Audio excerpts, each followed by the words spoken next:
Bonjour tout le monde, bienvenue dans cette nouvelle vidéo dans laquelle nous allons parler de Pierre Laval. Et surtout nous attaquer à une idée reçue, le fait que Pierre Laval serait de gauche, et surtout ça c'est utilisé dans le cadre de polémiques politiques avec le fameux, c'est le Front Populaire qui a mis Pétain au pouvoir.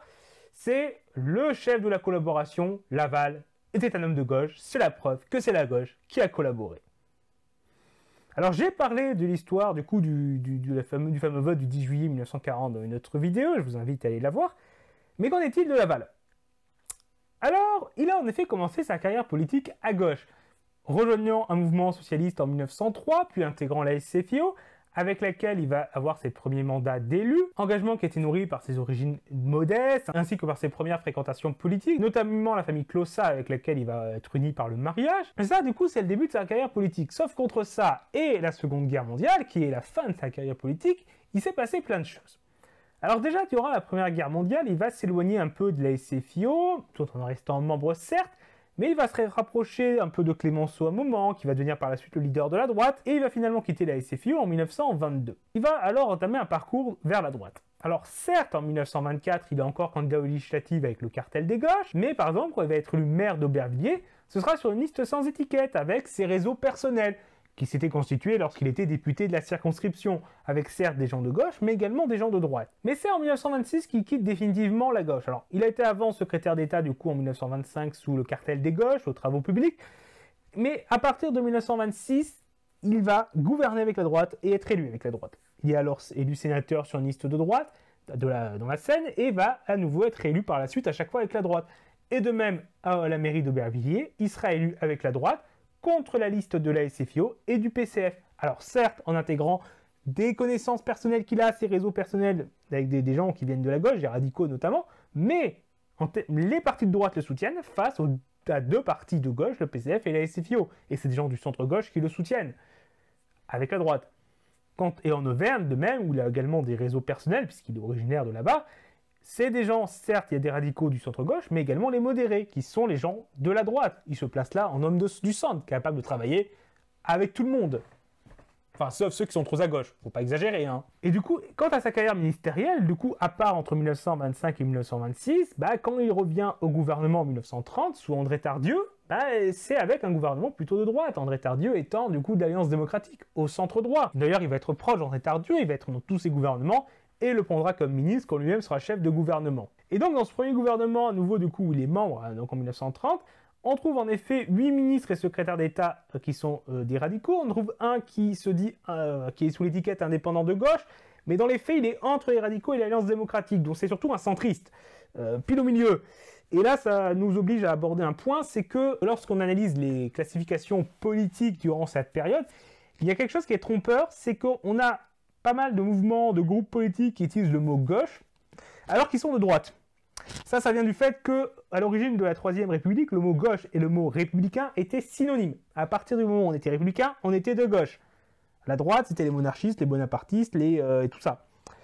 Sauf que, avec la marginalisation des anti-républicains et le ralliement d'une partie des catholiques, d'une partie des orléanistes, d'une partie des bonapartistes à une idée de la République, ou à la forme républicaine de l'État, une république catholique, une république conservatrice, une république présidentielle pour les bonapartistes, ralliés, en tout cas, l'anti-républicanisme se marginalise. Et les républicains modérés s'associent à ces ralliés, formant un nouveau bloc, opposé aux radicaux, même si certains modérés peuvent gouverner avec les radicaux dans une concentration républicaine, mais on a de plus en plus le bloc de droite, composé des républicains modérés et des ralliés, et un bloc de gauche avec la SFIO et les radicaux. Sauf que, dans l'esprit de beaucoup d'hommes politiques de l'époque, le mot républicain continue d'être synonyme du mot gauche. Et à partir du moment où ils sont républicains, pour eux, ils sont de gauche. Donc ils utilisent le mot gauche.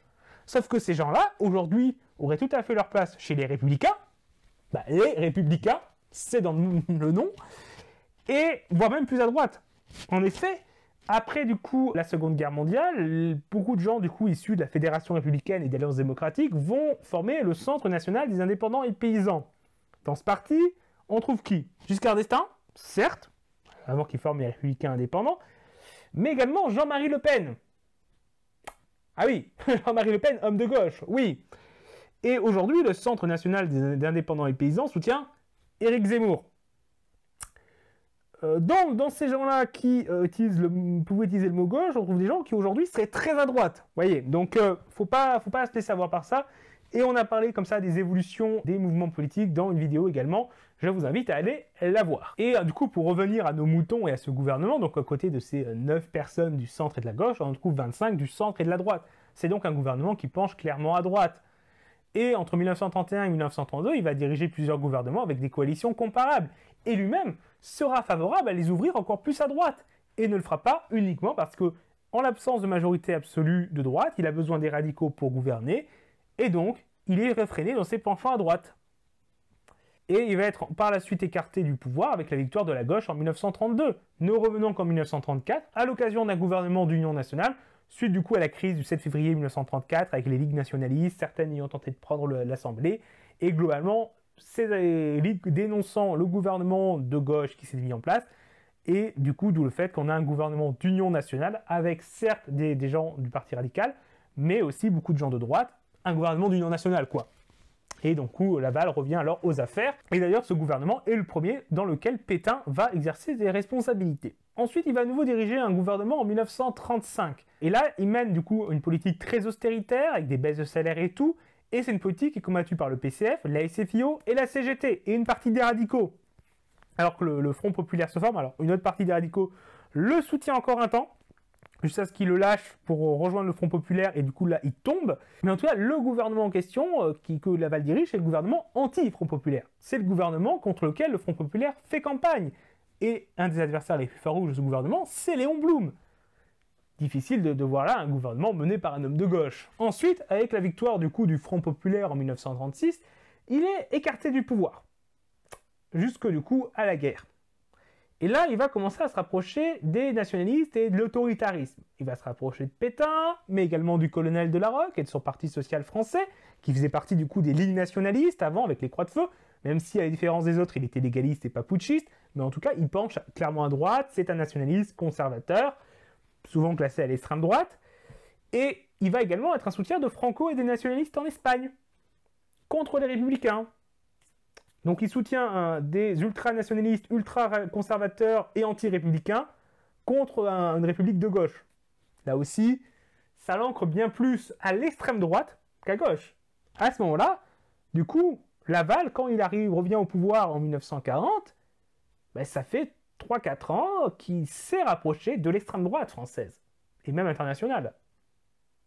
Cependant, ça ne veut pas forcément dire que Laval était d'extrême droite sur le plan idéologique. En effet, Pierre Laval n'était pas un idéologue.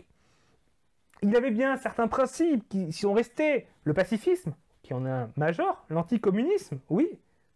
Mais à part ça, il n'a pas d'idéologie particulière, pas de grands principes idéologiques. La révolution nationale, c'est pas quelque chose qui lui parle plus que ça. De même l'antisémitisme. Ah, il s'est pas opposé à la politique antisémite. Mais c'est pas quelque chose qu'il faisait parce qu'il pensait que c'était ce qu'il fallait faire en tant que tel. Il faisait parce que c'est ce qu'il fallait faire pour plaire à l'Allemagne. L'Allemagne aurait été à vouloir pourchasser d'autres gens, il aurait fait pareil.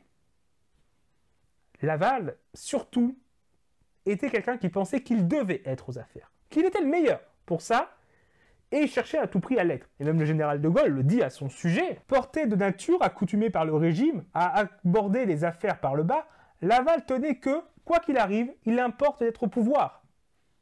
On voit bien, ce qu'il importe, c'est d'être au pouvoir. Et là, du coup, on pourrait même tirer un peu des parallèles avec un macroniste, quoi, quelqu'un qui quitte son mouvement pour rejoindre celui qui arrive au pouvoir, et quelqu'un qui pense qu'il va être celui qui va faire le bonheur du peuple contre lui. Ça aussi, on le retrouve un peu dans des biographies qui ont été créées à son sujet. Le fait que, alors qu'il était très impopulaire et rejeté par le peuple, il était persuadé d'être celui qu'il fallait, d'être le meilleur pour assurer l'avenir du pays, le bien du peuple. Et là, c'est vrai qu'on pourrait, j'en vois certains, je pense, voir des parallèles avec Emmanuel Macron, qui persuadait de mener la réforme des retraites pour le bien du pays contre l'avis du peuple. Alors là, j'inviterai à ne pas pousser trop loin le parallèle, parce qu'on est quand même dans des contextes historiques très différents. Cependant, sur un point, on peut quand même voir un parallèle sur le fait que psychologiquement, si on est persuadé d'être le meilleur, d'être celui qu'il faut pour être aux affaires et mener le pays vers le bien, alors on peut être tenté d'aller vers l'autoritarisme. Parce que le problème, c'est que la démocratie, ça donne le pouvoir au peuple. Et si on pense que le peuple n'est pas éclairé et pas en mesure de décider ce qu'il faut et que c'est nous qui devons décider à sa place, on ne veut pas de la démocratie. Et donc, Laval, quand il a été écarté du pouvoir par la victoire de la gauche, il s'est tourné vers l'autoritarisme. Parce que le peuple avait écarté celui qui, à ses yeux, était le meilleur. Et Macron peut être tenté par une politique plus autoritariste aujourd'hui sur la question de la réforme des retraites. Voilà. Il y a peut-être des parallèles à faire, mais ça demanderait peut-être plus de travail, un truc plus approfondi. Donc on ne va pas développer plus. En tout cas, j'espère que cette vidéo vous a intéressé, que ça vous a plu. Si c'est le cas, n'hésitez pas à la partager et à l'aimer. N'hésitez pas à commenter également pour dire ce que vous en avez pensé. Également, si vous n'êtes pas d'accord, vous pouvez, mais dans le respect. Et vous pouvez vous abonner pour ne pas rater nos prochaines vidéos. Au revoir tout le monde.